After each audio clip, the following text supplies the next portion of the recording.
Merhabalar. Oktay Usta'nın mutfağına hoş geldiniz, sefalar getirdiniz. Sizlerden yoğun bir istek geldi. Oktay Usta, ben tane tane dökülen bir pirinç pilavı tarifi istiyorum dediniz. Biz de hay hay diyoruz. Bugün Oktay Usta sizler için güzel tane tane bir pirinç pilavı hazırlamak istiyor değerli seyircilerimiz. Şimdi pilav için gerekli olan malzemeleri sayacağım. Püf noktaları ile birlikte sizlerle paylaşmak istiyorum. 2,5 su bardağı pirincimiz var. Pirincimiz pilavlık pirinç. Baldo var, bir de pilavlık olandan 2,5 su bardağı. Buranın üzerine 2,5 su bardağının üzerine 2 tatlı kaşığı ya da 2 çay kaşığı tuz, ılık su ile birlikte güzelce ıslatıyoruz. Parmaklarımızla arasından geçirerek, sonrasında ise 20 dakika ıslanıyor ve peşinden güzelce kırmadan şöyle parmak arasında giderek gelerek yıkıyor ve sonra süzgeç alıyoruz. Bakalım, şöyle kontrol ediyorum. Su geliyor mu diye bakıyorum, su gelmiyor. Tamamen süzülmüş demektir. Burada devamında neler var? Bu pilavda tereyağlı bir pilav aynı zamanda. 2 çorba kaşığı tereyağı, biraz zeytinyağı, tuz ve suya ihtiyacımız var. Et suyu olur, tavuk suyu olur. Varsa bir tavuk pişirilmişse, haşlanmışsa onun suyundan yararlanabilirsiniz. Çok da güzel olur. Ve şimdi hemen geçiyorum pilavımıza. Haydi bakalım, Bismillahirrahmanirrahim. Önce tenceremizin içerisine birazcık zeytinyağı alıyorum. Ne kadar? Şöyle 3-4 çorba kaşığı kadar diyebiliriz. Evet, zeytinyağını döktükten sonra hemen hiç bekletmeden ıslatmış olduğumuz pirinci tenceremizin içerisine alıyorum. Bakın, güzel suyu süzülmüş, tane tane dökülüyor. Şöyle tane tane olan bir pilav olacak inşallah. Haydi Bismillahirrahmanirrahim diyor ve işe başlıyoruz. Üzerine şimdi zeytinyağını koymuştum. 2 çorba kaşığı da dolu dolu tereyağımızı ekliyoruz. Tereyağlı bir pilav olacak. Ama tane tane bir pilav. Pilavımızı hazırlarken püf noktalarından bir tanesi de içi teflon olan, emaye olan, özel kaplanmış malzeme ile hazırlanmış tencerelerden bir tane tercih edelim. Biraz rahat bir tencere olsun ki küçük olup da sıkışma meydana gelmesin pilavımızda. Özellikle çelik tencerede hazırlamaya çalışırsanız netice almanız oldukça zor olur. Ondan dolayı vermiş olduğum püf noktası teflon ya da içi emaye özel kaplamış tencereler tercih edebilirsiniz. Şimdi tereyağı ile birlikte pirincimiz kavrulmaya başladı. Su ölçüsünü de vereceğim. Su ölçüsü çok önemli. Önemli o aşamalardan bir tanesi de su miktarı.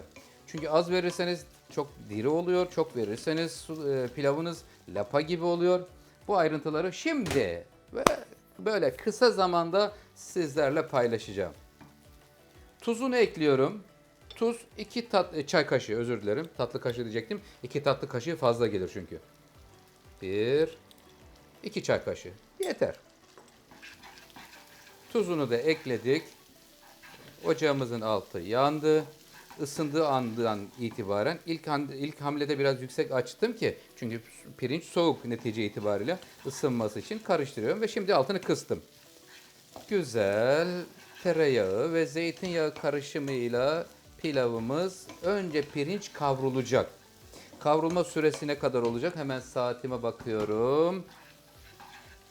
5 dakika kadar yeterli diye düşünüyorum. Ama detaylarıyla birlikte paylaşacağım.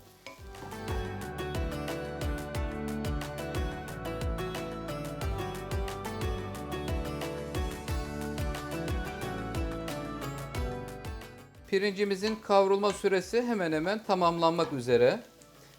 Şimdi burada kontrol ediyoruz. Neyi kontrol ediyoruz? Yağ durumu nedir? Şu anda yağ damlıyor. Bu ne demektir? Yeterli demektir.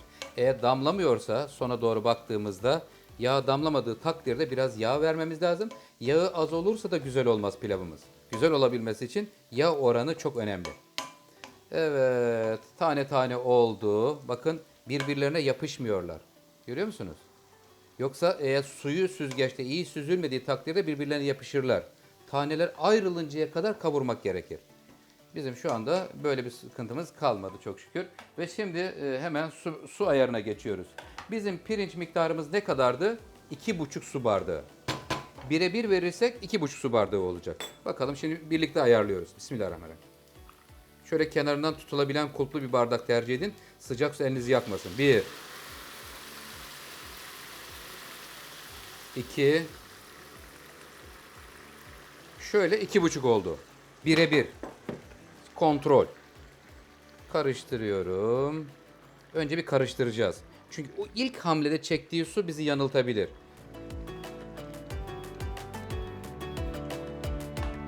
Az bir şey şöyle bir karıştırıp taneleri görmek istiyorum. Evet, şu andaki su bizim için yeterli değil. Devam ediyorum. 2,5 koymuştuk. Bir tane daha ekleyeyim.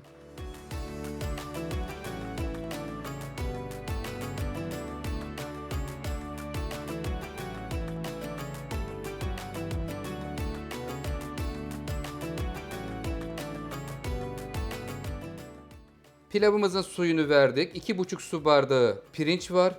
4 su bardağı su koyduk buraya. 4 su bardağı suyla, kaynar suyla pilavımız kısık ateşte pişmeye başlıyor. Altını kıstık. Kısık ateşte tam 10 dakika, 10-11 civarlarında pişecek. Birazdan kontrol edeceğiz. Gözler olduğu zaman pilavımız hazır demektir. Altını kapattıktan sonra 5 dakika demlendiriyoruz.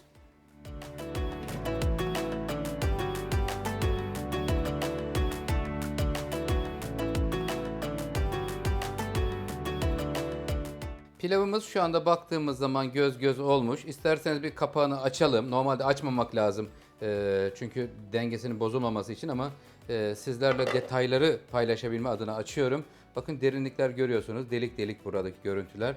Hemen kapağını açmışken bir kontrol edelim. Taneler ne durumda? Bakalım. Gayet güzel. Harika olmuş. Şimdi kapağını tekrar kapatıyorum.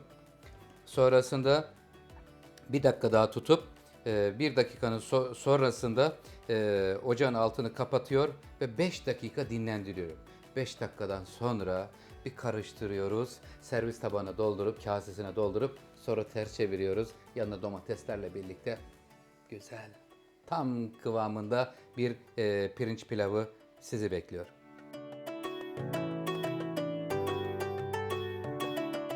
Pilavımız hazır. Geniş bir kasede kasenin içine dolduracağım. Önce ıslatıyorum ki pirinç taneleri rahat bir şekilde geri ters çevirdiğimizde çıkabilsin içinden, pilav yapışmasın diye böyle bir işlem yapıyorum. Efendim şimdi geliyoruz pilavımızın kapağını açma bölümüne. Bakalım Oktay Usta'nın hazırlamış olduğu pilav tane tane olmuş mu? Haydi bismillah diyor ve kapağını açıyorum. Vay maşallah. Ay maşallah, bu ne güzel bir pilav olmuş. Göz tane tane, bakın yakından görüyoruz ve şimdi pilavımızı karıştırıyoruz. Allah Allah. Tane tane bakın. Sizin pilavlarınız da böyle güzel olacak Allah'ın izniyle. Güzel niyetlerle yola çıkınca, besmelemizi çekince harika pilav ortaya çıkar. Bakın tane tane değerli dostlar. Gördük ve şimdi bekletmeden dumanı tüten bir pilav servisi yapmak istiyorum. Şimdi hemen kasemin içerisine dolduracağım. Yanında güzel şöyle bir tavuk, et olabilir ya da sotelenmiş bir sebze olur. Güzel, yanında cacık özellikle gider. Hele olmazsa olmazlardan bir karnıyarık olsa var ya, aman ya Rabbi, nasıl güzel olur, nasıl güzel olur karnıyarıkla birlikte. Pilavımızın ölçülerini sizlerle paylaştık değerli dostlar. Ve şimdi hemen şöyle düzlüyorum. Bakın tane tane olduğunu daha böyle net görebiliriz. Şöyle yakın geleyim size doğru. Görüyor muyuz? Gördük tane tane. Servis edeceğim tabağı tam ortalıyorum. Ve ters çeviriyorum. Ters çevirdikten sonra açacağım. Buharı çıkacak şimdi. Çünkü sıcak sıcak doldurdum. Evet. Harika bir pilav oldu Allah'ın izniyle. Yanına domates dilimleri koyacağım. Çeri domates kesilmiş. Üzerine biberiye. Sunumlar çünkü önemli.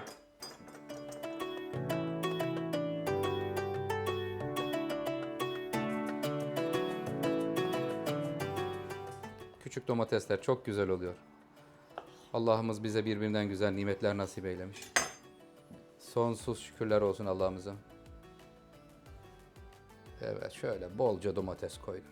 Domatesi seviyorum.